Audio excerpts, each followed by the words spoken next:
Centre आगे देख लीजिए तब लिखिएगा। सरकम सेंटर किसको बोलते हैं? Point of intersection of perpendicular bisector, माने साइड पर परपेंडिकुलर भी रहना चाहिए और साथ ही साथ बाइसेक्टर का मतलब होता है साइड को दो बराबर भाग में बांटना भी चाहिए।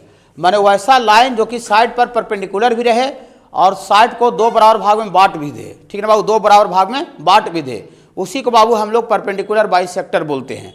लेकिन परपेंडिकुलर बाइसेक्टर का मतलब ऐसा समझिए, देखिए ये वर्टेक्स से नहीं गुजर सकता। अगर वर्टेक्स यहाँ से गुजरेगा तो या तो खाली परपेंडिकुलर होगा, जिसका अभी कटिंग पॉइंट को ऑर्थो सेंटर बोल रहे थे, ऑर्थो सेंटर, या तो खाली बाइसेक्ट करेगा। बाइसेक्ट मतलब मिड पॉइंट पर आवेगा और मिड पॉइंट पर जो लाइन आता है उसको मीडियन बोलते हैं और मीडियन का कटिंग पॉइंट को बहुत सेंटवाइड बोलते हैं। हाँ, तो वर्टेक्स से जो लाइन गुजरेगा या तो परपेंडिकुलर होगा या तो फिर साइड को बांटेगा, दोनों नहीं हो सकता है। खाली साइड को बांट दिया तो उसका कटिंग सेंटवाइड होता है, खाली परपेंडिकुलर हो गया तो उसका कटिंग ऑर्थो सेंटर होता है। तो बोलिए तो फिर सर तो फिर लिखे कैसे कि परपेंडिकुलर बाइसेक्टर होवे नहीं करेगा कि दोनों परपेंडिकुलर बाइसेक्टर दोनों एक साथ नहीं हो सकता है जो कि वर्टेक्स से गुजरे।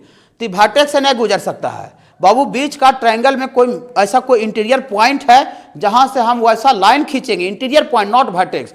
ट्रायंगल के अंदर कोई इंटीरियर पॉइंट है जहां से हम लाइन खींचेंगे, तो लाइन खींचेंगे तो लंब भी हो जाना चाहिए, साइड पर परपेंडिकुलर भी हो जाना चाहिए और साइड को दो बराबर भाग में बांट भी देना चाहिए। बोली कैसे सर? ऐसे देखिए, ऐसे ये बाबू कोई ट्रायंगल बनाए बाबू, ये कोई ट्रायंगल है ABC बाबू, ABC।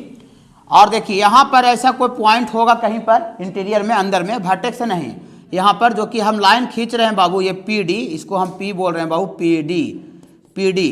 तो ये PD जो है वो परपेंडिकुलर भी है, BC पर लंब भी है, 90 डिग्री बना रहा है और साथ ही साथ ये BC को दो बराबर भाग में बांट भी दे रहा है।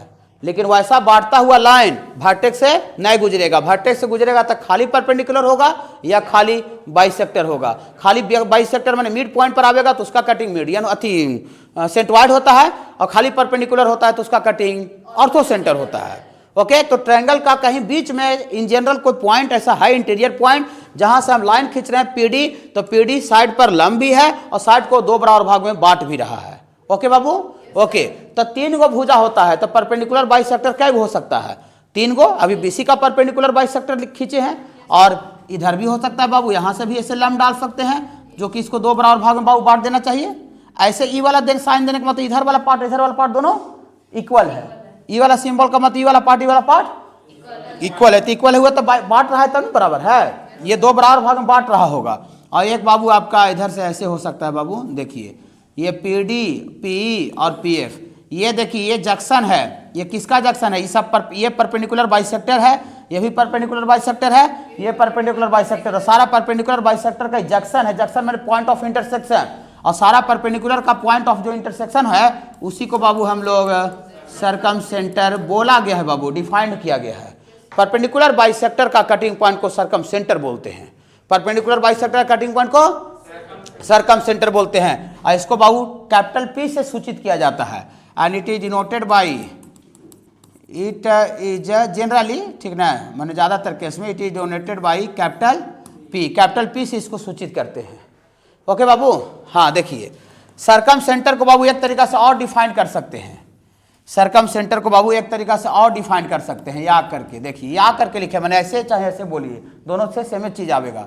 देखिए बाबू एक आप ट्रायंगल बनाइए, ट्रायंगल बना दिए और एक वैसा सर्किल बनाइए, सर्किल माने ब्रीथ, सर्किल मतलब ब्रीथ, हाँ वैसा सर्किल बनाइए जो कि ट्रायंगल का तीनों वर्टेक्स से बाहर गुजरे, माने वर्टेक्स माने शीर्ष से गुजरे, शीर्ष से पास करे, तो ट्रायंगल का वर्टेक्स से पास करे।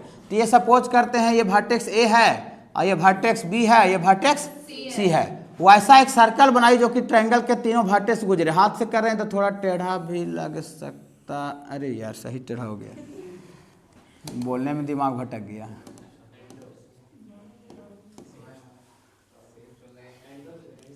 है बाबू,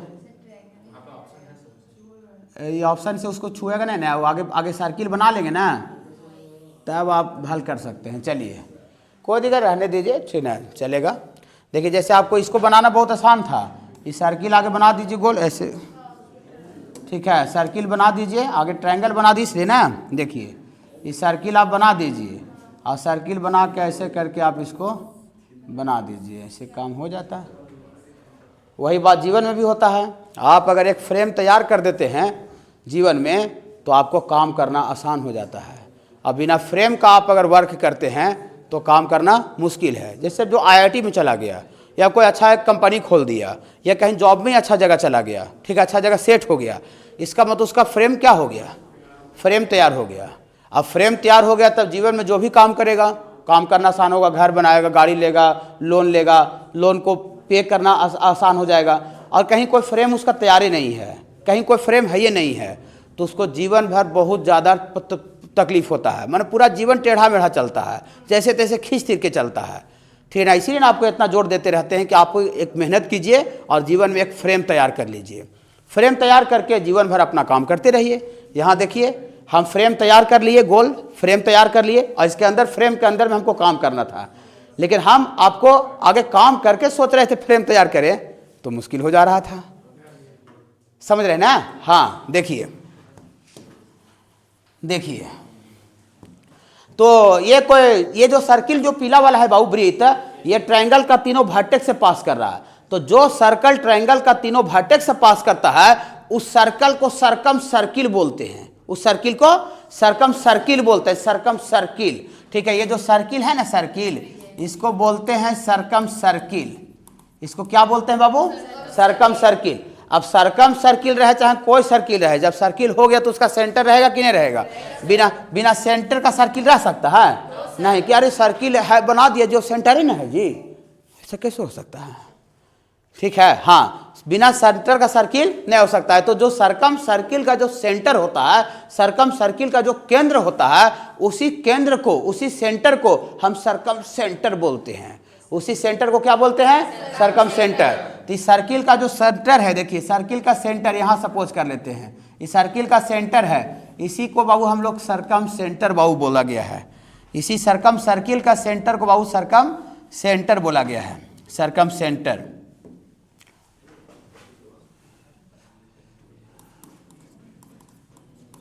सर्कम सेंटर, सर्कम सर्किल का सेंटर को क्या बोलते हैं बाबू? Circum centre. आप सुनिए, जब इस सर्किल का सेंटर हो गया तो आप जानते हैं कि सेंटर से सर्कमफ्रेंस तक को कहीं भी मिलाते हैं तो ये सब दूरी बराबर होता है रेडियस के बराबर, जानते होंगे। सेंटर से कहीं भी सर्कमफ्रेंस परिधि को मिलाते हैं, परिधि को, तो सब दूरी बराबर होता है कि नहीं? त्रिज्या के बराबर, रेडियस के बराबर। हाँ, तो यहाँ देखिए, यहाँ से बाबू ये सर्कम सर्किल का सेंटर है और इसको हम यहाँ से सर्कमफ्रेंस से देखिए मिला रहे हैं, सर्कमफ्रेंस से मिलाए तो ये पीसी दूरी, ये भी सर्किल का सेंटर है, इसको सर्कमफ्रेंस से मिला रहे हैं। पीबी दूरी, ये भी सर्किल का सेंटर है, इसको हम सर्कमफ्रेंस पीस ए से मिला रहे हैं। तो ये तीनों दूरी बराबर होगा कि अलग अलग होगा? बराबर होगा, सब रेडियस के बराबर होगा। त्रिज्या, सर्किल का सेंटर से सर्कमफ्रेंस तक का दूरी को त्रिज्या बोलते हैं, रेडियस बोलते हैं क्या? हाँ, तो रुकिए, मेथड इसका निकालने का क्या है बाबू? इसका दो तरीका है, लेकिन एक तरीका यहाँ पर हम फॉलो नहीं करेंगे फिलहाल, वो स्ट्रेट लाइन का यूज है। Method to find circumcentre of a triangle का सर्कम सेंटर निकालने का क्या तरीका है? तो सर्कम सेंटर P है, P जिसका सर्कम सेंटर, जिसका कोऑर्डिनेट निकालना है उसको आप XY मान लीजिए, XY मान लीजिए, लेट कर लीजिए। देखिए let P x, y is the circumcentre. ये बाबू सर्कम सेंटर हम PXY मान लिए, सर्कम सेंटर। अब हमको XY कै गो अननोन है बाबू? 2 गो। तो 2 गो मैथमेटिक्स में अननोन का वैल्यू निकालने के लिए आप जानते हो 2 इक्वेशन का जरूरत पड़ता है। हाँ, तो ये वाला मान करके फिर अप्लाई कर दीजिए या लागू कर दीजिए कि PA का दूरी, ये PA रेडियस, PA का दूरी और ये बराबर होगा ये वाला बाबू PB के दूरी के, ये सब दूरी क्या होगा बाबू? इक्वल होगा, रेडियस के बराबर। PA दूरी बराबर PB दूरी बराबर PC। एक बार इसको लेके चलिएगा तो पहला इक्वेशन आ जाएगा, और एक बार इसको लेके चलिएगा तो दूसरा इक्वेशन आ जाएगा। 2 गो इक्वेशन आ जाएगा, बता रहे तुरंत, और दोनों को सॉल्व कर देंगे। सॉल्व 1 एंड 2, और यहाँ से P का जो कोऑर्डिनेट आप XY माने थे वो निकल जाएगा। बोलिए सर कैसे निकल जाएगा? सर कुछ समझ में नहीं आया, छोड़िए ना, समझा रहे हैं। सर्कम सेंटर का आगे डिफिनीशन समझ में आया? सर्कम सेंटर बाबू परपेंडिकुलर बाइसेक्टर का कटिंग पॉइंट को बोलते हैं, या या वैसा एक सर्किल बनाई जो कि ट्रायंगल का वर्टेक्स से पास करता है, वर्टेक्स के ट्रायंगल का शीर्ष से गुजरता है और ट्रायंगल का वर्टेक्स से पास करता हुआ सर्किल को सर्कम सर्किल बोलते हैं। और सर्कम सर्किल का जो केंद्र होता है, सर्कम सर्किल का जो केंद्र होता है उसी को बाबू सर्कम सेंटर बोलते हैं। अब चूंकि ये पी सर्कम सेंटर है तो यहाँ से सर्कमफ्रेंस ये वाला दूरी, सर्कमफ्रेंस ये दूरी, सर्कमफ्रेंस ये दूरी, तीनों दूरी क्या होगा? बराबर होगा। तीनों दूरी रेडियस के बराबर होगा। वही ये तीनों को बराबर करके एक बार इसको लीजिएगा, दोनों को इक्वल कीजिएगा तो पहला इक्वेशन आ जाएगा, एक बार इसको लीजिएगा तो अगला इक्वेशन आ, दोनों को सॉल्व कर देंगे तो एक्स वाई का कोऑर्डिनेट आ जाएगा। कैसे आ जाएगा? तुरंत हम नमूना पेश कर रहे हैं। बाबू वर्टेक्स कितना कितना है बाबू? ए का कोऑर्डिनेट है 1,0, बी का बाबू कोऑर्डिनेट है बाबू 3,0 और सी का कोऑर्डिनेट है बाबू 1,6। इसी ट्रायंगल का बाबू सर्कम सेंटर निकालना है। तो सर्कम सेंटर निकालना है, इसका मतलब वैसा सर्किल का सेंटर निकालना है जो कि सर्कम सर्किल रहे। देखिए ये जो हरा वाला बनाए हैं क्या है? सर्कम सर्किल ना। हाँ, ये सर्कम सर्किल है और सर्कम सर्किल का जो सेंटर होता है उसी को क्या बोलते हैं बाबू? सर्कम सर्किल का सेंटर को क्या बोलते हैं? सर्कम सेंटर ना। हाँ, तो सर्कम सेंटर इसका निकालना है तो इसको एक्स वाई मान लेना है। ठीक है बाबू, फिगर बनाए समझ में आया? यही बाबू पी का जो कोऑर्डिनेट है बाबू, ये वाला पी, यही बाबू सर्कम सेंटर है बाबू, यही बाबू सर्कम सेंटर है। इसी का कोऑर्डिनेट निकालना है जिसका ट्रायंगल का वर्टेक्स दिया हुआ है, ट्रायंगल का शीर्ष दिया हुआ है। ओके, हाँ देखिए तो लिखते हैं let coordinate of circumcentre, let coordinate of circumcentre P बराबर एक्स कॉमा वाई मान लें, एक्स कॉमा वाई। हाँ, तो ये चूंकि सर्कम सेंटर है तो इसका मतलब दियर फॉर ये एपी का दूरी, ये पी त्रिज्या, हाँ बराबर होगा पीबी के। सब काहे बराबर कर रहे समझ रहे ना? त्रिज्या रेडियस, हाँ, और इतना बराबर बाबू पीसी के होगा। अच्छा लगा क्या? ठीक लगा? हाँ, इसको 1 मानिए और इसको 2 मानिए और इसको 3, तो तीनों को बारी बारी से बराबर कीजिए। आगे 1 और 2 को लीजिए इक्वल करके। तो फ्रॉम 1 and 2 से एपी दूरी बराबर बाबू है आपको पीबी। एपी दूरी बराबर किसके बराबर होगा बाबू? पीबी के। और एपी दूरी निकालिए, डिस्टेंस फार्मूला से बोलिएगा एपी। इसका बाबू कोऑर्डिनेट एक्स वाई माने हैं और ए का कोऑर्डिनेट पहले से क्वेश्चन में देल है वर्टेक्स का। वर्टेक्स देल रहेगा तभी निकलेगा, वर्टेक्स नहीं दे रहेगा तो नहीं निकलेगा। तो ये एपी दूरी बोलिए, डिस्टेंस फार्मूला जो पीछे पढ़ाए हैं, सब कोऑर्डिनेट ज्योमेट्री जुड़ा हुआ है पूरा एक साथ।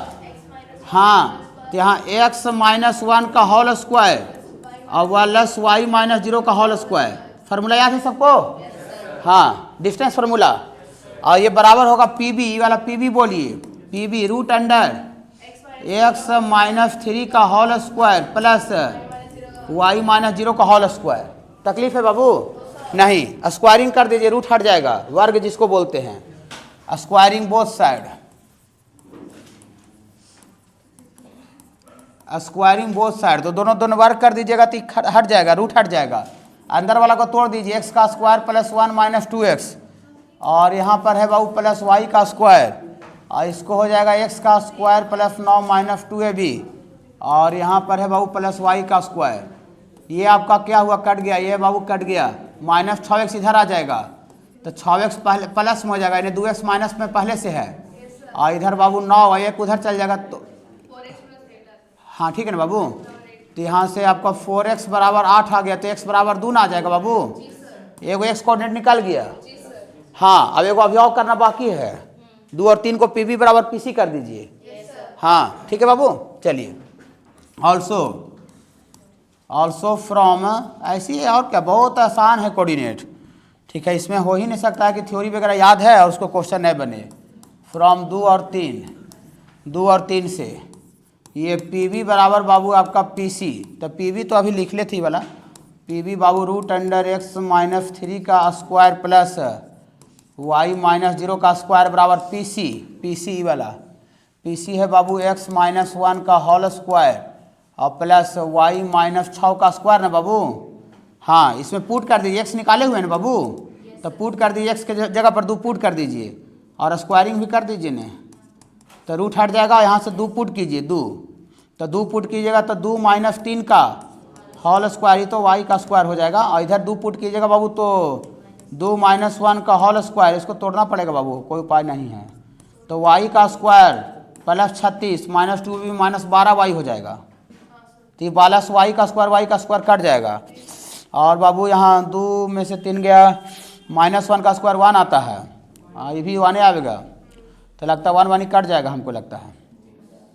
ये 1 आएगा और ये वाला -1 और प्लस 36 से ना जाएगा तो माइनस ये वाला बाबू, और उन्हें पहले से बाबू -12y है, तो 1 1 कट जाए तो खाली -36, तो माइनस फिर कट जाएगा। तो यहाँ से y बराबर 3 आ जाएगा ना बाबू। तो जो x और y जो माने थे और सरकम सेंटर का कोऑर्डिनेट आ गया कि नहीं आ गया, तो इसका मतलब दियर फॉर सरकम सेंटर बाबू 2,3 आ गया। आगे x कोऑर्डिनेट लिखाता है फिर y कोऑर्डिनेट, समझ में आ रहा बाबू शहनवाज। दियर फॉर सरकम सेंटर P का कोऑर्डिनेट भारी है बाबू। चलिए क्वेश्चन में काम आएगा, देखिए। तो 1 नंबर प्रॉपर्टी बाबू क्या लिखा हुआ है बोल के पढ़ देते हैं बाबू। देखिए कह रहा इन एनी इक्वालेटरल ट्रायंगल, किसी भी इक्वालेटरल ट्रायंगल में, इक्वालेटरल ट्रायंगल समझते हैं बाबू, समबाहु त्रिभुज जिसका तीनों भुजा क्या होता है बाबू, हाँ बराबर होता है, तीनों साइड्स इक्वल होता है, इसको इक्वालेटरल ट्रायंगल बोलते हैं, समबाहु त्रिभुज। कह रहा किसी भी इक्वालेटरल ट्रायंगल में centroid G, incentre I, orthocentre H और circumcentre P lies at the same point. कितना बड़ा बात है, ठीक है, कि कोई भी इक्वालेटरल ट्रायंगल में जो सेंट्रॉइड होता है, जो इन सेंटर होता है, जो ऑर्थो सेंटर होता है, सब P और जो सरकम सेंटर होता है वो सब अलग अलग नहीं होता है, सब एक ही जगह होता है। अब मान लीजिए कोई ट्रायंगल को हम चेक किए, ठीक है, और देखें कि इक्वालेटरल ट्रायंगल तीनों साइड बराबर हो गया और उसमें इन सेंटर निकालना है, सपोज करते हैं, चाहे ऑर्थो सेंटर निकालना है, तो ऑर्थो सेंटर ये सब निकालने का जो प्रक्रिया है थोड़ा सा बड़ा है कि नहीं, स्ट्रेट लाइन का इक्वेशन निकालना पड़ता है। और हम जानते हैं कि तो इक्वालेटरल ट्रायंगल है तो इसका सेंट्रॉइड भी निकाल दोगे तो वही उसका ऑर्थो सेंटर भी हो जाएगा, वही उसका सरकम सेंटर भी हो जाएगा, वही उसका सेंट्रॉइड भी हो जाएगा, है ना, वही इसका इन सेंटर हो जाएगा इक्वालेटरल ट्रायंगल में, समबाहु त्रिभुज में खाली। ठीक है बाबू, मैंने कोई भी अगर इक्वालेटरल ट्रायंगल है उसका सेंट्रॉइड भी निकाल दिए तो वही उसका ऑर्थो सेंटर हो गया। अब ऐसा पूछ दिया कि any equilateral triangle centroid is 2,3 then its orthocentre बराबर, आपको दिमाग चौकरा आ जाएगा कि अरे इक्वालेटरल ट्रायंगल खाई लिखा इसका वर्टेक्स देल है, ये ना है, ऑर्थो सेंटर निकालेंगे कैसे सेंट्रॉइड की मदद से। लगता है सर गलती पढ़ा के भेजे थे यार, अधूरा पढ़ा के भेजे थे, वही डायरेक्ट जो सेंट्रॉइड जो देल है वही उसका ऑर्थो सेंटर हो जाएगा। बहुत बड़ा पॉइंट है, बहुत बड़ा पॉइंट है। अच्छा क्वेश्चन खड़ा ऐसे करके निकल जाएगा, ठीक है बाबू, न है तो आप कितनों परेशान हो जाएगा, से न तो नहीं होगा, का वो थियोरेटिकल बेस्ड क्वेश्चन है, वर्टेक्स देवे नहीं करेगा तो निकाली है कैसे, ठीक है। हाँ तो समझ गए, याद रखिएगा। और दूसरा नंबर बाबू बताया गया है पहले भी कि आपका देखिए किसी भी आइसोसेलेस ट्रायंगल में, आइसोसेलेस का मतलब समद्विबाहु होता है जिसका दो भुजा बराबर होता है, सेंट्रॉइड इन सेंटर ऑर्थो सेंटर सब एक लाइन पर होता है, कोलिनियर, माने जो सेंट्रॉइड होता है ऑर्थो सेंटर और सरकम सेंटर सब एक ही लाइन पर होता है, ठीक है बाबू। हाँ आइसोसेलेस ट्रायंगल में। और एक बात और बताए थे कि अगर ये बड़ा वाला ट्रायंगल है और सबको मिड पॉइंट को ज्वाइन करने से जो ट्रायंगल बनेगा, दोनों ट्रायंगल का सेंट्रॉइड एक ही जगह पर होता है, वही यहाँ लिखा हुआ है, ठीक है बाबू। चलिए इसके बाद चौथा नंबर पॉइंट भी इंपॉर्टेंट है, 1 और 4 कह रहा है किसी भी राइट एंगल ट्रायंगल में, राइट एंगल माने समकोण त्रिभुज में जो ऑर्थो सेंटर होता है, जहाँ 90 डिग्री बनता है ना वहीं पर उसका ऑर्थो सेंटर होता है, जहाँ 90 डिग्री बनता है, जहाँ 90 डिग्री बनता है, 90 डिग्री का जहाँ कोण बनेगा वहीं पर उसका वर्टेक्स पर ऑर्थो सेंटर होगा। अब लिख दिया कि एनी राइट एंगल ट्रायंगल, ठीक है, वर्टेक्सेस आर दिया हुआ है और लिख देगा कि right angle at 3,2, right angle at 3,2, right angle at 3,2 मतलब समकोण 3,2 पर बन रहा है, then find its ortho centre.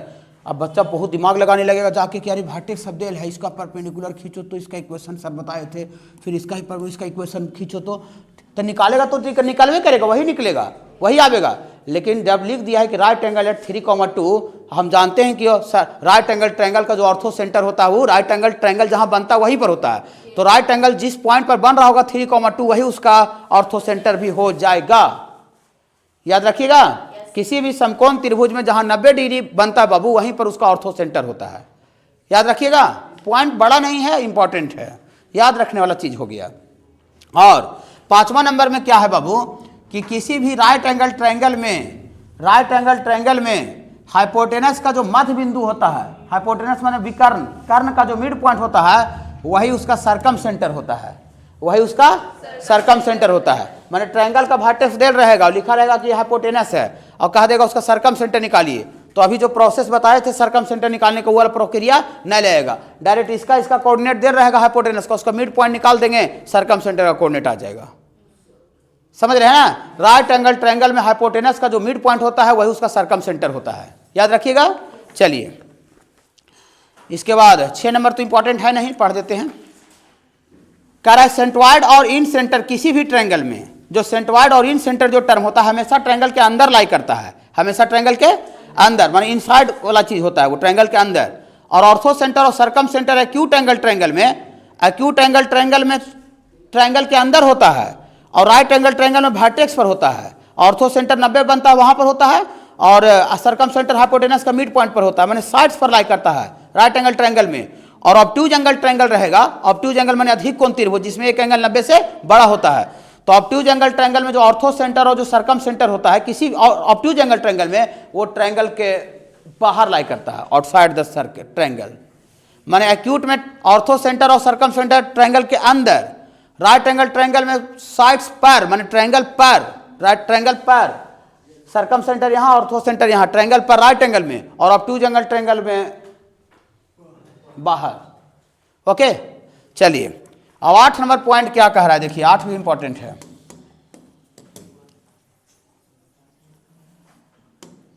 8 number point कह रहा है बाबू कि किसी भी ट्रायंगल में जो ऑर्थो सेंटर होता है H और जो सरकम सेंटर जो होता है P, सरकम सेंटर को P से डिनोट करते हैं और ऑर्थो सेंटर को H से। ऑर्थो सेंटर और सरकम सेंटर को ज्वाइन करने से जो लाइन बनता है, जो रेखा बनता है, रेखा, उस लाइन को जो सेंट्रॉइड होता है, सेंट्रॉइड माने G, ये 2:1 में इंटरनली बांटता है।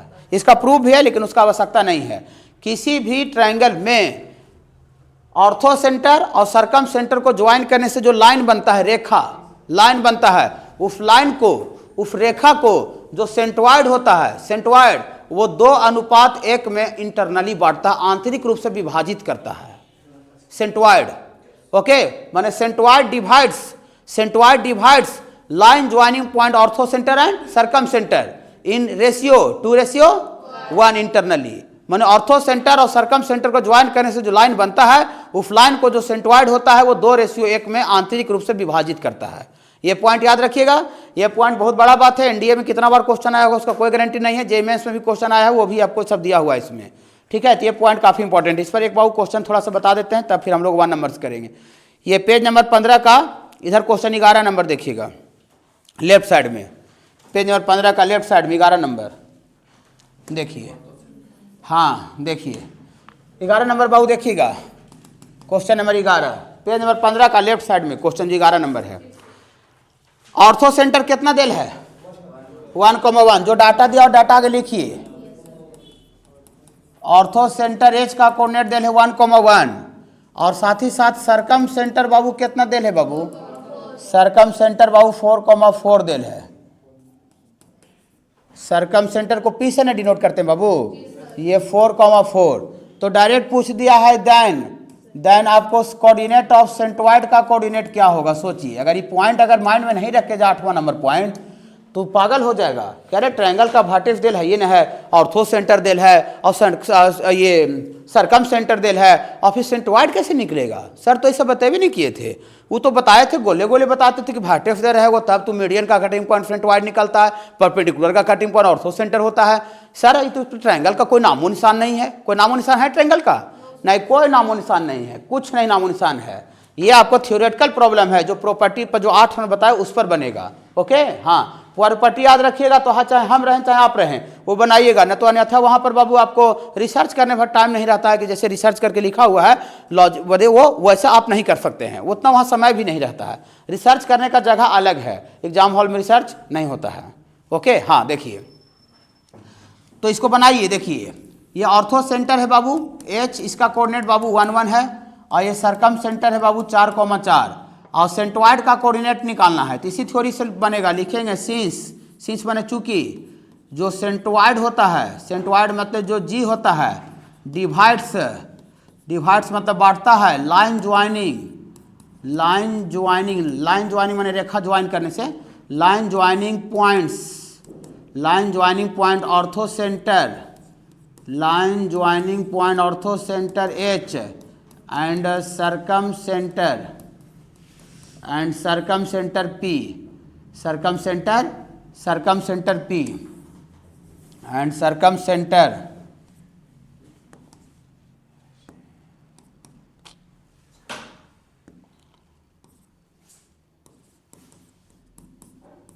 Centre P.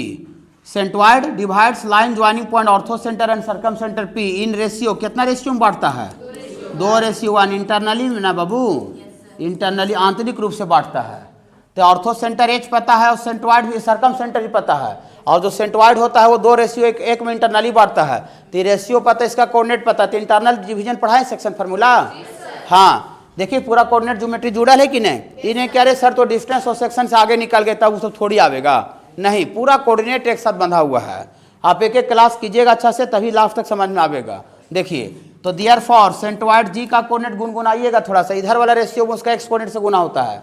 हाँ, तो 2 गुना 4 प्लस इधर वाला में इधर से गुना होता है, 1 × 1 बटा दोनों रेशियो को जोड़ा जाता है। और सेम वाई कोऑर्डिनेट बाबू, 2 गुना 4 प्लस 1, हाँ, और बटा 2 + 1, ऐसा ना बाबू? हाँ, तो यहाँ से बाबू आपको आ जाएगा, यहाँ से कितना जी बाबू, 4 दूना 8, 8 और 1 9 ना आ जाएगा। तो 9/3, ये भी तो उतने रहेगा।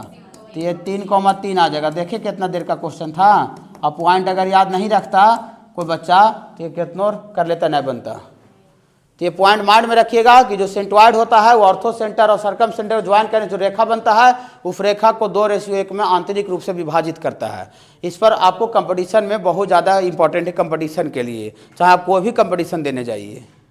ठीक है बाबू? हाँ, बोर्ड में सब्जेक्टिव क्वेश्चन इस सब तरह दिखता है कि आपको पूरा ट्रायंगल दे देगा, ऑर्थो सेंटर सर्कम निकाल। देखिए 26 क्या है बाबू, इसी थ्योरी पर है, ये जेईई मेंस का है बाबू। इस पर बहुत क्वेश्चन आता है इस थ्योरी पर सर बाबू, खाली पॉइंट आप याद रखिएगा, कोई प्रॉब्लम नहीं होगा कोऑर्डिनेट में। देखिए, let the orthocentre and centroid of triangle, orthocentre देल है ए, ऑर्थो सेंटर को यहाँ ए लिखा है, उससे क्या दिक्कत है? ऑर्थो सेंटर ए बराबर कितना देल है बाबू? -3। डाटा दिया रहा है, डाटा आगे लिखते जाइए, उससे आपको कंसेप्ट क्लियर होते जाएगा। और इसका सेंटवाइड कितना देल है? इसका बाबू सेंटवाइड देल है, सेंटवाइड बाबू बी, सेंटवाइड का कोऑर्डिनेट बी बोला है, कितना देले बाबू? 3,3 रिस्पेक्टिवली लिखा हुआ, रिस्पेक्ट फाइंड वाई नहीं, रिस्पेक्टिवली माने क्रम अनुसार, माने आगे जो लिखा है वो ऑर्थो सेंटर है, बाद में लिखा है वो सेंटवाइड है। ओके बाबू, चलिए। और कह रहा है C is the circumcentre, और इसका सरकम सेंटर क्या है? And C is the circumcentre है इसका, सी इज द, हाँ, of this triangle, C is the circumcentre. C जो है बाबू उसका सरकम सेंटर है। फिगर में आगे शो कीजिए, यहाँ पर जो रहता है ऑर्थो सेंटर होता है ए, यहाँ दे है -3,5, और इसका सेंटवाइड जी दे दिया है अभी, हाँ, जी के जगह बी लिख के दिया है।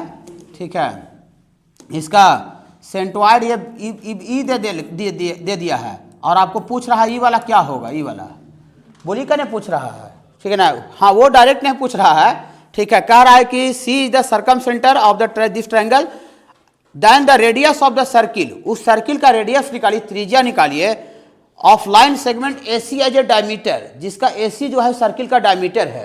हाँ, माने सी निकालेंगे तब ना ए से सी का जो बीच का दूरी आएगा डायमीटर होगा बाबू। सी निकालेंगे माने इसका सरकम सेंटर निकालेंगे तब ना ए और सी के बीच का दूरी डायमीटर आवेगा, और जब डायमीटर आ जाएगा, व्यास आ जाएगा डायमीटर, तो उसको आधा कर देंगे तो रेडियस आ जाएगा। व्यास का आधा त्रिज्या होता है कि नहीं? हाँ, व्यास को डायमीटर बोलते हैं, त्रिज्या को रेडियस बोलते हैं। तो आगे मैंने सरकम सेंटर उसका निकालना पड़ेगा। ओके, तो 3 को बोली सर, अभी बोल रहे थे कि ये दोनों दे रहेगा, ये निकालना, वो नहीं बोल रहे थे, बोल ये रहे हैं कि 3 को में से कोई भी 2 दिया रहेगा, तीसरा का क्या हो जाएगा, निकल जाएगा, यही वाला कंसेप्ट से। तो लिखेंगे लेट सेंटवाइड, सेंटवाइड को यहाँ पर बाबू बी बोला जा रहा है, centroid B divides line joining point orthocentre, orthocentre को बाबू यहाँ ए बोला जा रहा है, और सरकम सेंटर को सी, ऑर्थो सेंटर ए एंड सी, इन कितना रेशियो में बांटता है बाबू? 2:1 में बांटता है। तो देखिए घबराइएगा नहीं, तो लेट करते हैं, लेट सरकम सेंटर सी बराबर क्या मान लेते हैं बाबू? x, y, x y मान लेते हैं। ओके, हाँ, तो अगर इसका कोड x कोऑर्डिनेट निकालना रहता एक्स कोऑर्डिनेट, तो दियर फॉर 3 बराबर, अगर एक्स कोऑर्डिनेट निकालना रहता तो क्या करते, इधर वाला रेशियो में इसका एक्स कोऑर्डिनेट से माने हैं एक्स वाई, तो इधर वाला रेशियो में इसका एक्स कोऑर्डिनेट से गुना करते कि नहीं, इंटरनल डिवीजन। तो यहाँ से 2x प्लस इधर वाला रेशियो में ई वाला कोऑर्डिनेट से गुना करते हैं, तो 1 में -3 से गुना करेंगे, लिख देते हैं समझाने के लिए 1 गुना -3 बटा दोनों रेशियो को जोड़ते हैं, तो ऐसा करने से 3 आता कि नहीं आता, इसका पॉइंट का एक्स कोऑर्डिनेट 3 आता, तो यहाँ से x निकलेगा ना, हाँ निकाल लेते हैं। तो 2 और 1 3 गुना होगा तो 3 3 9 और 2x -3 इन्हें आ जाएगा तो 12 बराबर 2x, तो दिस इम्प्लाइड x बराबर 6 निकल गया। x और 6 सरकम सेंटर का x कोऑर्डिनेट 6 आ चुका है। जैसे आप x कोऑर्डिनेट निकाले उसी तरह से y कोऑर्डिनेट भी निकाली, तो इसका भी y कोऑर्डिनेट जो पॉइंट बांट रहा है उसका भी y कोऑर्डिनेट कितना दिल है, 3 बाबू 3 दिल है, क्वेश्चन में दिल है, हमने लिखे हैं।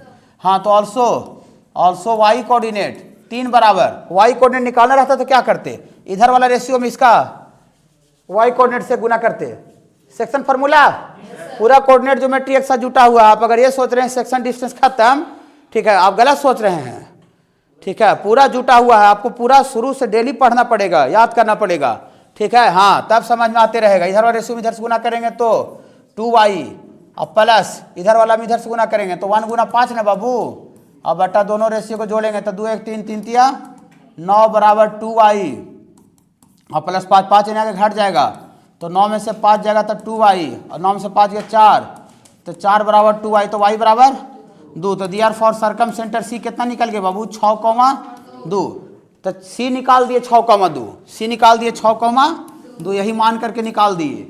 अब कह रहा है कि AC जो है उस सर्किल का डायमीटर है तो उसका रेडियस निकालिए, तो डायमीटर अगर निकाल दिया उसका आधा कर दे तो रेडियस आएगा कि नहीं आएगा, हाँ तो डायमीटर निकालने जा रहे हैं, सर्किल का व्यास निकालने जा रहे हैं, हाँ and diameter of circle, diameter का मतलब व्यास होता है, डायमीटर AC बराबर, थोड़ा गुनगुनाइएगा, AC बराबर डिस्टेंस फार्मूला सब आ रहा है कि नहीं, डिस्टेंस सेक्शन, हाँ ये यहाँ है उसी निकाले हैं, डिस्टेंस फार्मूला लगाइए 6 माइनस प्लस 3 का स्क्वायर और 2 -5 का स्क्वायर, 2 -5 का स्क्वायर, तो आपको आ जाएगा 6 और 3 9 9 9 81 और 90 आ जाएगा।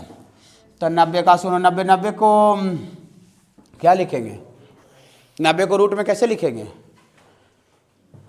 90 को हैं 3√10, हाँ 3√10, तो यहाँ से लिखेंगे 3√10 3 3 9 10 9 90 हो जाएगा ना।